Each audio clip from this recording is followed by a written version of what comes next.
Hello, my name is Harry Brelsford, and I'm joined today by Tim Kubiak. We'll be your host for the webinar, Using IT Automation to Scale and Increase Profitability and Quality. Thank you for joining us. I know we've taken time out of your day.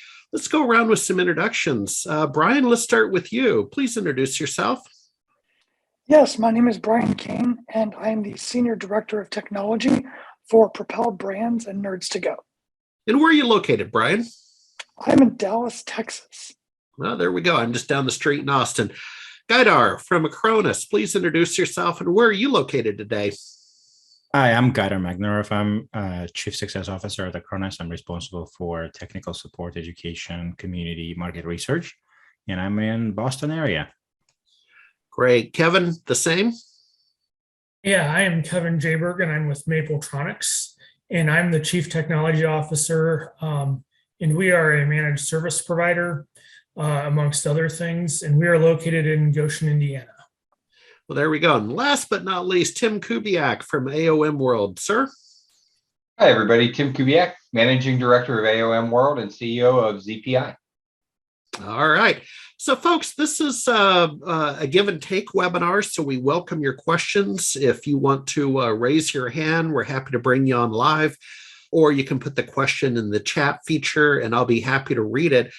But because it's a panel presentation, we have one slide. So let me show you the slide so you can get to know our panelists just a little bit better. And there we go. Tim, do you see the one slide? I do. Okay, well, let's get started. So why is automation a big discussion point amongst MSPs right now? Let's go around the horn. Brian, I'm going to pick on you again since you're a fellow Texan, and then we'll go around the horn. No, that sounds great. Automation is absolutely key to success now, especially in the small business. We're dealing with what people are calling the great resignation at the moment. And so because of that, we want to be able to still serve our customers, but scale our services. So if we can't scale by stacking people on, then we need to find ways to automate at least our routine and day-to-day services. So that's where automation plays just such a key role in growing our small business. Absolutely.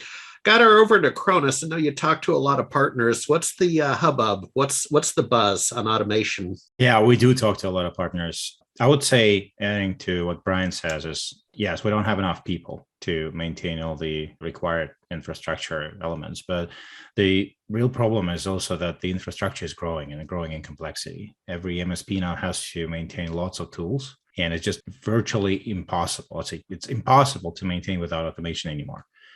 Take like a simple patch management. When you need to deploy a patch to a test environment, test it, see if everything's working, and then roll it out to the whole infrastructure. It's complicated even for one organization, but when you have hundreds of customers, that becomes extremely complicated. And now without automation, with lack of people, it's just impossible. So we had a panel 3 months ago. If you remember, I was saying the same phrase over and over again. I'll keep doing it. Automate or die. Yeah, I do remember that. Kevin, over to you. Yeah, and in addition to everything else, we view automation as the ability to add value to the services we offer our clients, and doing that without it adding proportional overhead, right? And proportional work. That goes back to the great resignation and finding workers and stuff like that. But then on top of that, it also keeps things consistent, right? You take away that human error factor and the oops factor and things like that. So the more we can do that where it works all the time, 100%, the better everyone is going to be. Absolutely.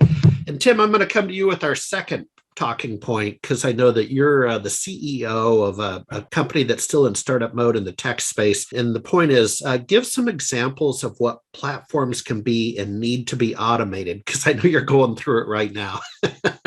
So it's funny. When you first asked me to be part of this discussion, I'm like, what do I have to say about automation? But if you really step back, everything that we've built at ZPI is about automating our core business, the alternative OEM maintenance, into the partner ecosystem through distribution.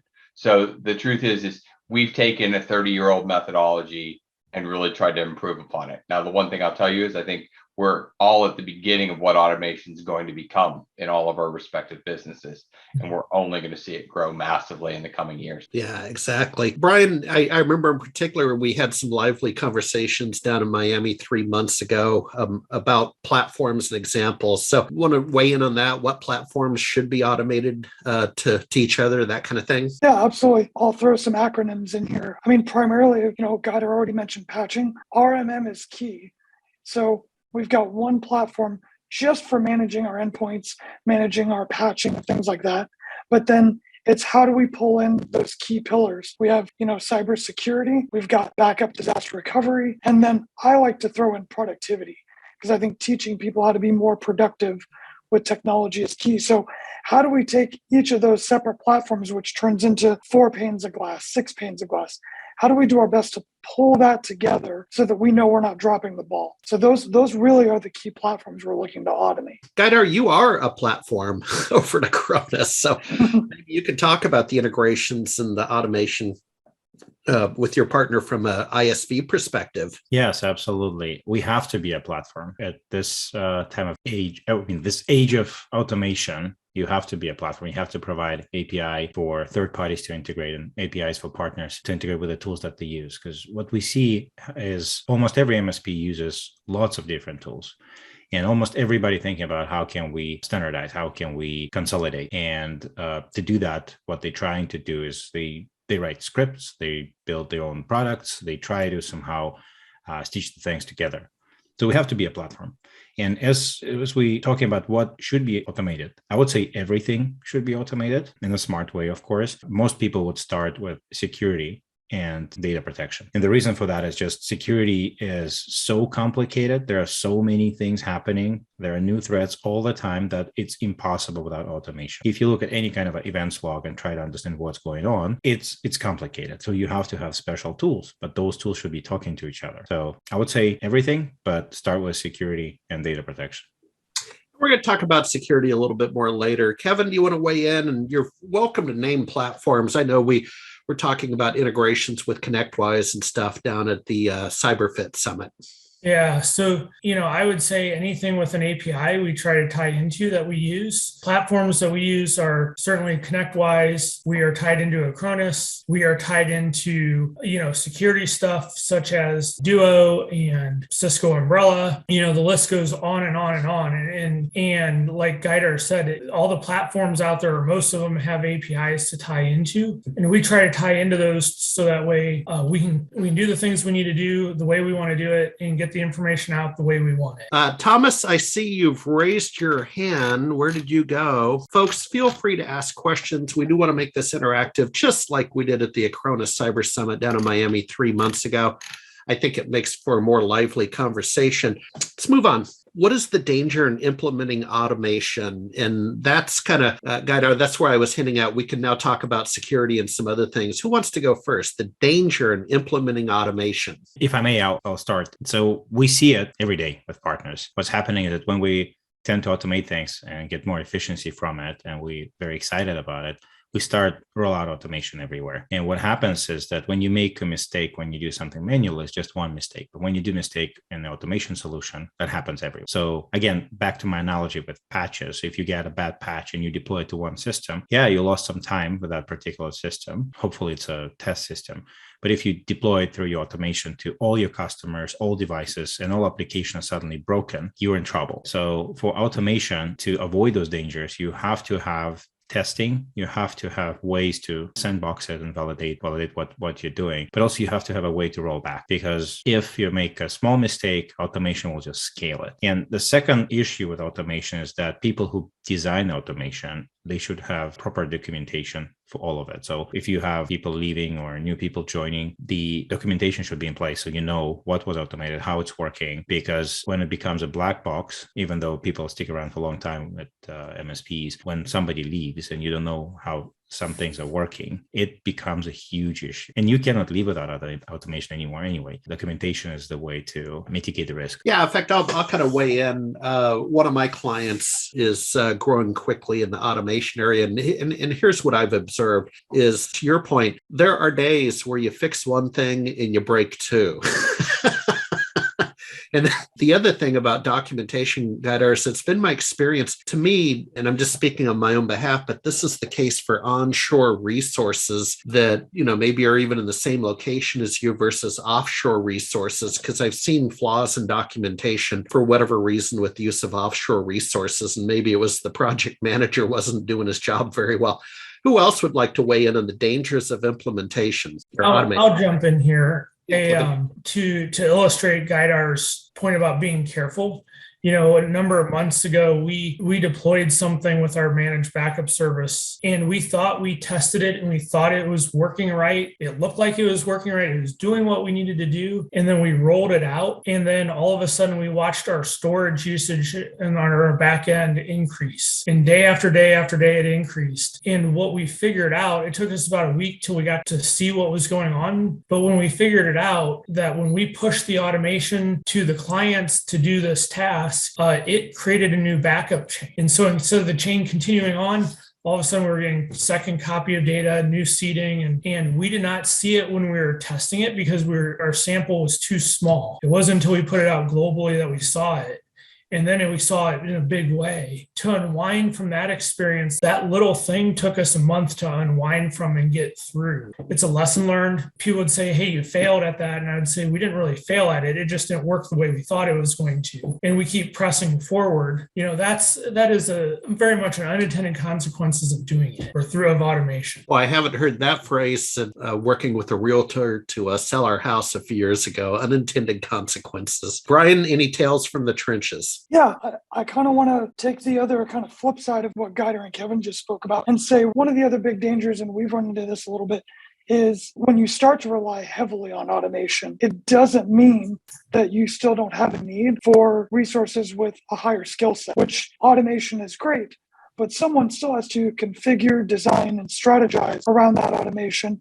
And also keep in mind that with automation and APIs comes bugs and disconnects and issues and things like that. So while automation is great and it's absolutely the direction we're going, we still need skilled resources to manage the automation, to coordinate, to develop and work on that, because we can't just say, well, everything's automated. I don't need staff, or I can run this whole thing with one person. So that's kind of the flip side of it, is we just get comfortable with it. My jobs are working, everything's automated. This is great. Maybe I don't need all these people. You still need skilled resources. There we go. And Tim, this is your second rodeo. You've done some projects. What's been your experience in the danger of implementing automation? It could be cultural. I mean, it could be the wear and tear on the staff. I don't know. Thoughts? So one of the things we had a learning experience with was from, frankly, our partner focus group last fall. And that was when we looked at what we were planning to automate in our dev and our stack going forward, we hadn't considered everything that was needed from the MSP level in terms of staging and implementation of data and assets into their existing tools, ConnectWise and others. And we hadn't considered the downstream impact of how they need to extract the data to have the end user conversation as part of automation. For us, that was a huge learning moment and changed the direction of what we do.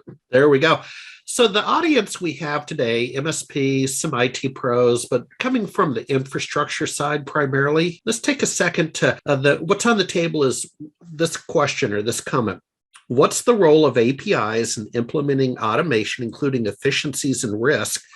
And I think we could start at a basic level, Guider, about what is an API and then what are the risks? So basic API for a platform allow to extend the platform. So it can be a bunch of scripts, or it can be a library that you can use in your application, maybe calling it from like Python script or something. But the interesting thing about APIs, if they're well designed, they expose most of the functionality or maybe all functionality of each particular product that you're trying to automate, because you cannot predict what your partners would want to do with the product. Will they want to provision customers? Will they want to create new plans, configure the plans? So what I would say is that with APIs, what's important is to make sure that your API is allowed to extend what you have, allowed to integrate what you have, and allowed to build solution that will be integrating with your platform. So that's what we do. That's what we do when we design our platform. And as for the risk with APIs, there's one risk that is connected to any IT product. And I believe everybody on this call was in that situation. And I used to be a developer, so I know how it works. When you design API and people start using it, they automate stuff and it works. And then over time, you try to improve things. So your API becomes more sophisticated, or maybe you spotted that something is not really working well. You become a very bad guy for everybody who uses that API, because the moment you deploy a new version, everybody's extremely upset. They have to redo their solution. So the major risk with APIs is that over time, when it evolves, you have to support backward compatibility. And I know a lot of partners who designed their complete tech stack for all their customers around, in this case, a Acronis solution. So let's say if we were to change anything without allowing partners to test and maybe update something, that would be a disaster for that partner. Maintaining the backward compatibility becomes one of the primary tasks for any platform vendor. Ryan, I saw you nodding your head while he was talking. You must have a good story to tell. I hope not about Acronis.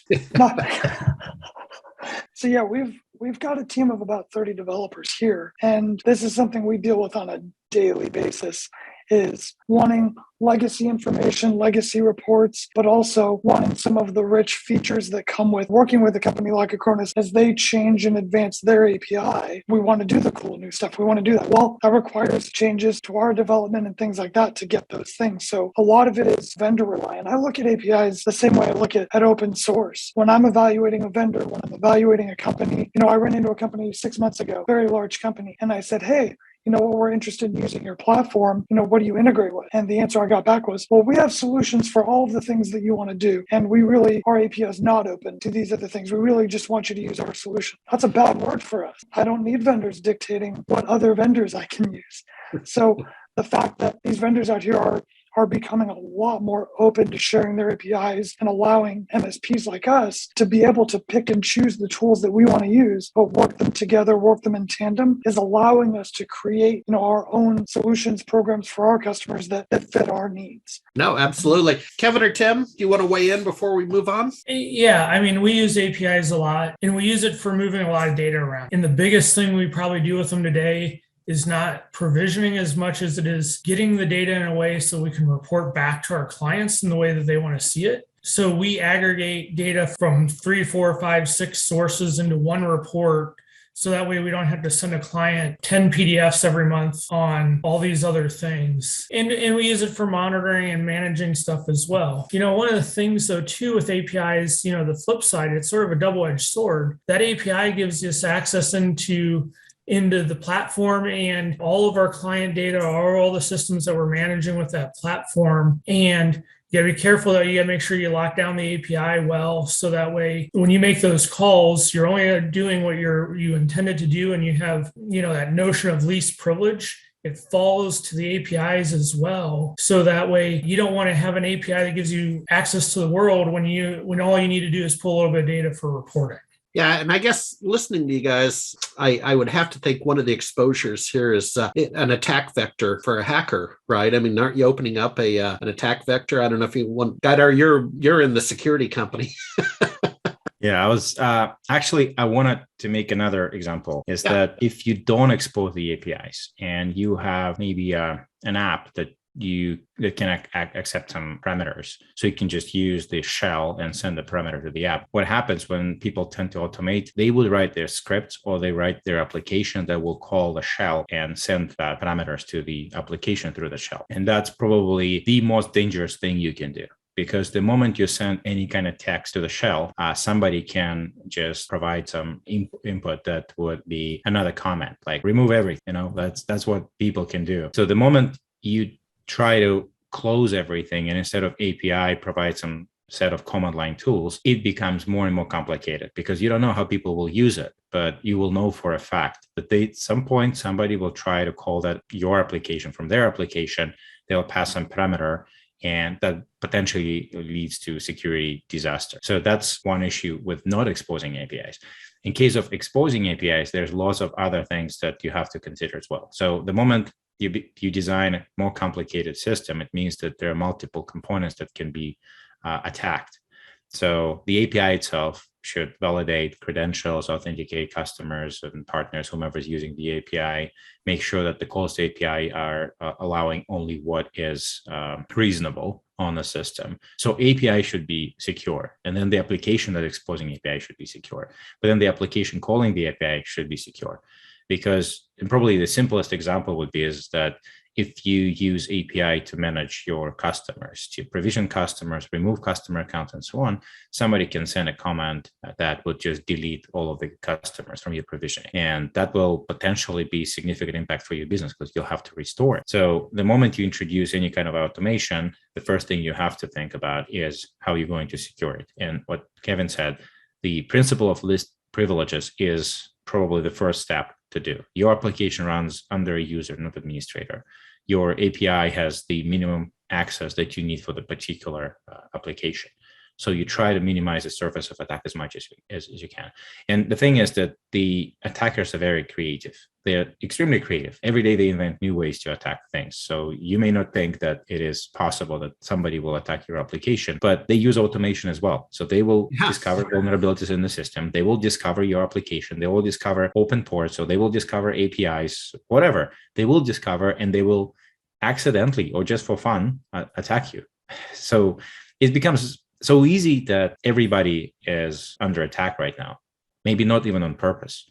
If they launch a ransomware attack that uses particular vulnerability of particular solution that is exposed through API, your application can be attacked or your customers can be attacked for no reason. It's just because that API was exposed. So folks, we have two more topics left. And again, thank you for your time today and participating.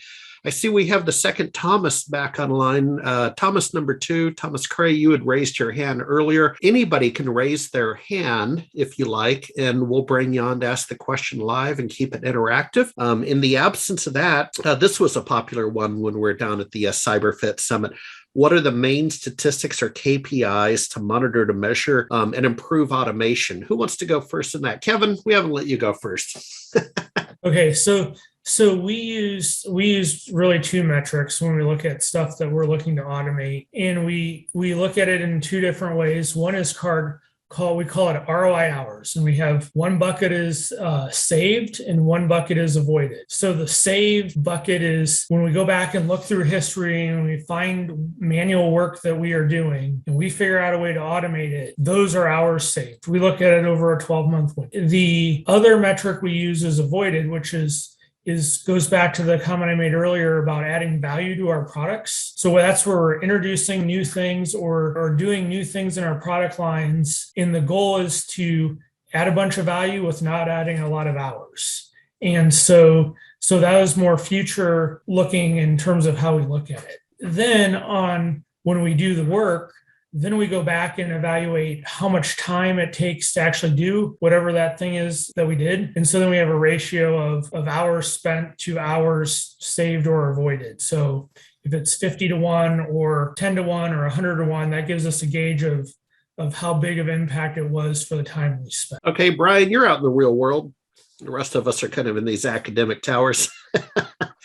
What are you monitoring? What are you looking to monitor? Metrics? Sure. So we're looking. Kevin's right. We're looking at a lot of the same things Kevin is. But if I were to break it down and just make it super basic, again, we're in franchising, so we've got many MSPs spread across the country trying to replicate and do this themselves. A steady focus really just is that billable hour utilization. So being billable for as many hours as possible that our nerds are being utilized. And so that's a metric. That's something that we are very focused on a daily basis, weekly, monthly. We're looking at how many hours were worked today, how many of those hours were billable. And if we worked hours that were not billable, why? How can we improve? And we basically bring those back to the table. So again, we're all looking at a lot of those same metrics, but it really does come down to utilization, because techs, engineers working for free doesn't help any of us. So that is what we're trying to improve. That's what we're trying to automate. Can we provide self-service portals for password resets? Again, we bring it back to patching. We bring it back to security endpoint updates, all of these things. Where can we automate, save time, but still make sure we're not missing the boat? And how can we put our field people out there truly billing and making us those higher billable rates? That's where we really bring in the revenue. So that's what we want our team focused on. All right. First, Tim, and then Gaidar on this topic. So, Tim, I know you're in a development cycle that concerns automation. So let's talk about the metrics or the KPI. You're data-driven. So what are you hoping to see on the other side? So for us, the metrics look a little bit different, but not distinctly different from utilization. Frankly, we track average response time to tickets, time to resolution, things like that. So our metrics aren't about billable hours versus non-billable hours. It's about service levels when there is an incident and a ticket is open. So on our dev cycles, that's exactly what we're looking at. And to the comment on self-service, in our world, we've made it actually so clients can largely be self-service to launch into that engineering support level. Okay, got her. Before we move on. Yeah, so I was talking to a lot of partners, and when we had the panel last time, I was talking about the metrics that I hear people use, and people were using metrics on how many workloads per technician they support, how many customers, how many hours per workload. So those were the common metrics. And since last panel, about 3 months ago, I was asking people how is it going with automation, and I was interested to learn what kind of metrics people started to use. And what I'm starting to hear from partners, they start to measure something that I would call automation failure rate. So they automate a task and they happy with that automation, but then over time they figure out that they may have tickets created because of the issues with the automation. So they start measuring how many tickets related to the failures of automation and how many hours was spent, so they can make a report and put it into perspective on how many hours they saved versus how many hours they lost because of that automation solution. So that's an interesting metric actually to look at. Is your automation introduce new type of issues, and does it require extra hours to fix those issues? So I think for a lot of people, that would be interesting to measure. Great. We do have Thomas back. Thomas, with your permission, I'm going to see if I can bring you on live. It rolls back to the API integration question, but any question's a good question. So let's see if we can bring you on. Thomas, I'm going to have you allowed to talk. Let's see. Thomas, are you there? Yeah, can you hear me? Yeah, absolutely. Thank you for attending. Go ahead and ask your question to the panel. Yeah. I was just wondering, because I have created about 5 or 10, maybe more API integrations between our systems. I sit down and then I code a lot, and it takes a very long time to test it. And I was just wondering, is there some kind of product or service or any other way that can help creating these API integrations? Panelists? Any of our panelists want to talk about automation of APIs? I can share some experience. So again, I was a developer at some point, and there are lots of companies, startup companies, that are looking into kind of helping with API development and testing of API. Frankly, I haven't seen anything that I would say is the solution. But I think if you would search for companies and services that help you to exploit API or provide like management panels, control panels, they usually suggest some of the approaches on how to design the APIs, how to automate the testing of those APIs. Maybe somebody knows here on the panel, somebody knows the real solution. So it'll be interesting to know about that too. All right. Well, Thomas Cray, thank you for your question. Folks, if you have any questions, just raise your hand and we'll get you back on. Next topic. This is one of my favorites. How is automation helping you to scale your company's rapid growth and expansion? Tim, I'm going to pick on you first because you have shared with me the startup you're involved in. You're using the EOS methodology, which is just fascinating, the entrepreneurial operating system. And the whole idea was traction and scalability. So how is automation helping you to scale your company's rapid growth and expansion? Yeah, Tim, your audio? Yeah, user error. My apologies. So, we are using EOS to run the business and scale the business. And we're using a system of different methods. I talked about a little bit earlier, the customer advisory council, we're working with our suppliers and other things like that. In terms of our automation, it really is about cutting cycles out when a partner has an opportunity. It's about looking back and finding ways for them to monetize previous sales and previous relationships in a way that they never have. So our automation is really about being able to do things at scale and at speed. So it's the ability to upload entire estates and get a view of them, to track and manage where they are beyond the tools that they're using today and report back on that. And we have the internal debates all the time on framework and programming languages and everything of what the future looks like and where does AI actually and machine learning factor into the future. So I think for us, automation will look somewhere down that and some predictive analytics in the future as well. Yep.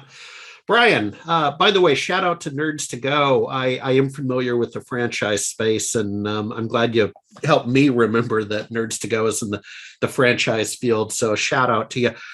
This was actually your question. Yes. You have to answer your own question. Absolutely. No, I love this. This is my favorite because, when you're one MSP, you're looking at how do I take my office, my offering, my solutions, and how do I share this with all of my customers?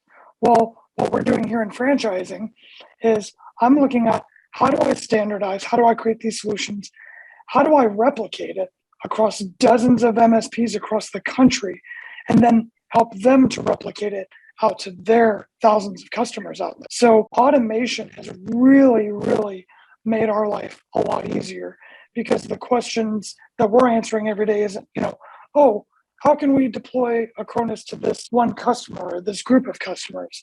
It's how can we leverage our RMM integrations, our Acronis integrations, our Bitdefender integrations? How can I take that? How can I replicate that out and then continue to grow it, build it, scale it?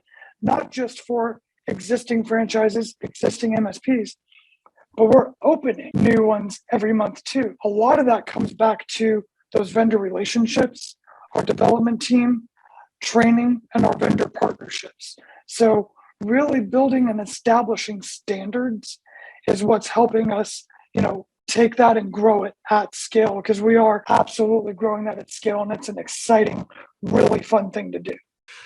Before I get to Kevin and Gaidar on this topic, and then we'll start to wrap up the webinar, we have Thomas Beck has a question. Thomas, I'm going to bring you on live. Let's give it a shot. Hello. Hello, Thomas. So yeah, my question is, like, with all the talk about API integration and standardization and growth and scale, like, what is the percentage of MSP services that are standardized versus bespoke today, leading into like how plug and play is the space really, like API wise, versus demand for discrete client customization on a client to client basis? Gaidar, you're nodding your head. You want to take that one?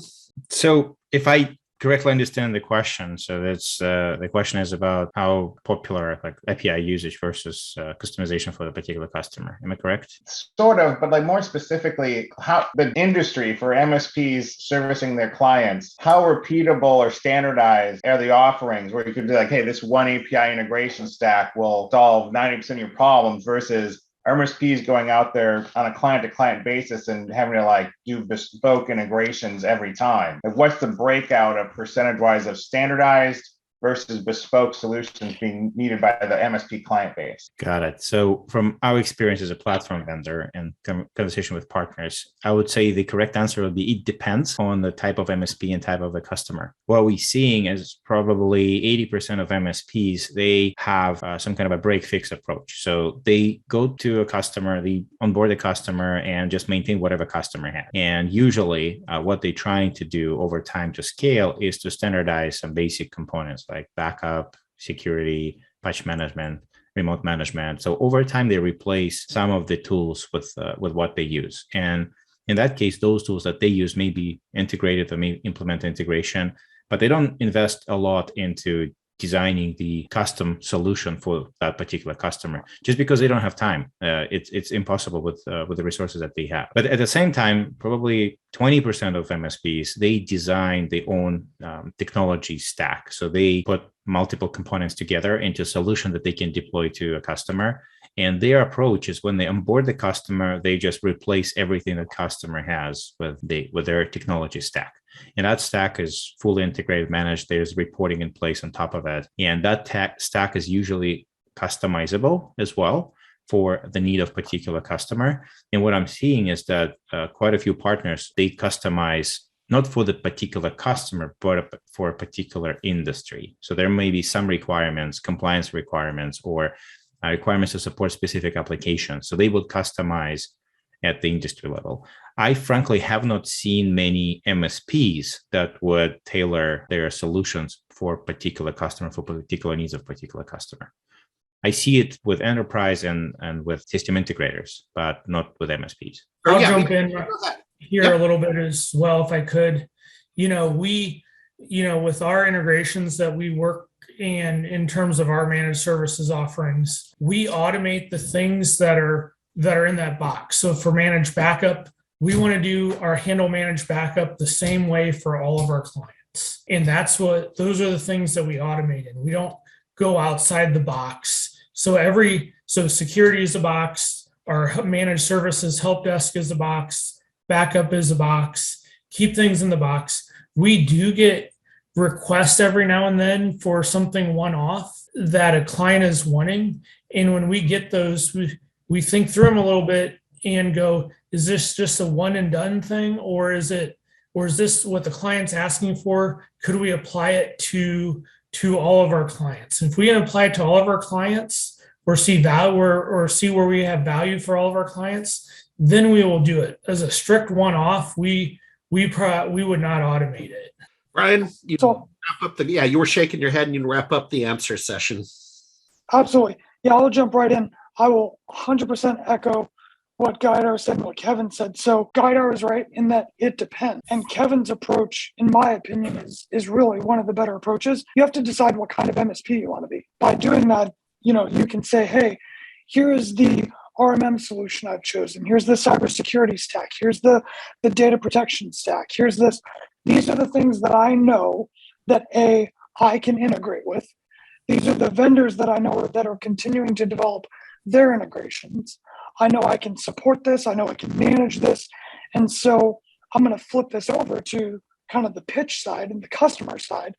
And this is where you can really be open and honest and go into your customers and say, hey, Mr. Customer, look, you came to me because you're looking for help. You're looking for security. You're looking for disaster recovery. There's a need. There's a concern here. We have solved this concern, and we've solved it many, many times over. So instead of coming in and them dictating what we're going to do, we've already picked all our solutions. We just want you to manage it. Nope, you came to us. We're the experts. We're going to manage it the way we manage it so that it fits into, like Kevin said, our boxes, our bubbles. When you play with the one-offs and you start diving into that, you really do get off track. And if you look at your bottom line, I find that it costs you more than it makes you. Find your niche, find the vendors you like, find the platform you like, make some really strong decisions and stick to those decisions. It doesn't mean you can't add on to it. It doesn't mean you can't find a new piece of technology and say, hey, you know what? I think a lot of my clients can benefit from this. I'm going to look on how I bring this in. But it is incredibly rare that I would carve something out completely separate and build something separate for a specific customer. I want them to play in my sandbox. All right. Well, I think we covered the universe in that one. So let's go back to the final question that's on the table, folks, and then we'll get everybody on their merry way. So we had Gaidar, you're up. How is automation helping you to scale your company's rapid growth and expansion? And you can think of it in terms of your partners. Yeah, I mean, for us, it's the key. It's impossible for us to grow because what we're trying to do is we're trying to provide all tools that MSPs need.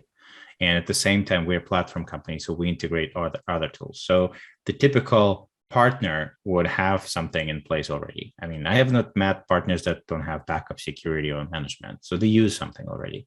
Some partners prefer to replace one of the components with a Cronus stack. Some partners prefer to replace everything, but that depends on the size of the partner. It just depends on the type of infrastructure. But in most cases, they would have some tools they would like to integrate on a platform. And then they would like to automate. Most of our partners, they want to grow and they all experience the same problem. They don't have enough people. The infrastructure is becoming more complicated. They're trying to acquire more customers. So there's just no way they can do it without automation. That's why our platform is designed for integrations with remote management solutions, other backup and security solutions, automation solutions. So whatever you're using, you can integrate across. And one thing that I'm hearing from partners, and that's something that changed over the last 3 or 4 years, is that in the past, I would say like a medium-sized and larger MSPs would be talking about automation. Smaller MSPs would be talking just about the way they support customers, make tools that kind of simplify some tasks, but they were not considering automation as a necessity. Now I'm hearing it from all types of MSPs, even the smallest MSPs with a very few customers, lifestyle business type of MSPs, they start talking about automation because there's just no way they can keep their customers without it.